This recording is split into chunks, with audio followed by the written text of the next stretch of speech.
ప్రియులారా, బైబిల్లో పాపంతో పట్టుబడిన స్త్రీ మనకందరికీ తెలుసు. వాళ్ళందరూ కూడా ఈమె పాపంతో పట్టుబడింది, మన ధర్మశాస్త్రం ప్రకారం ఈమెని రాళ్ళతో కొట్టాలి అని ఆమెని తరుముకుంటూ రాళ్ళు తీసుకొని వస్తూ ఉంటారు ప్రియులారా. అప్పుడు మన యేసయ్య వచ్చి ఆమెని హత్తుకొని ఆమెని తరుముకుంటూ వచ్చిన వాళ్ళ ప్రతి పాపముని నేల మీద రాస్తూ ఉంటే వాళ్ళంతటా వాళ్ళే రాళ్ళు వదిలేసి పారిపోతాడు. అప్పుడు మన యేసయ్య ఆమెని తీసుకొని అమ్మా అని పిలుస్తాడు. అమ్మా అని పిలిచిన ఆ మాటలో ఎంత ప్రేమ ఉంది, ఎంత మధురం ఉంది. మన యేసయ్య పాపులను సహితం ఆదరించే దేవుడు.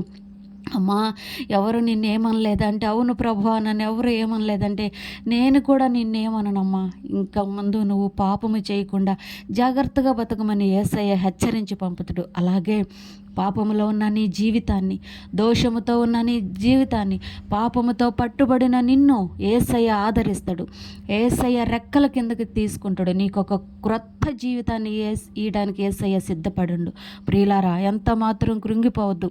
నేను పాపములో ఉన్నానని, నేను శాపములో ఉన్నానని, నేను దేనికి పనికిరానని, నేను పాపం చేస్తున్నానని ఎంత మాత్రం నువ్వు అనుకోవద్దు. పాపము ఎక్కడైతే విస్తరిస్తుందో ఆయన కృప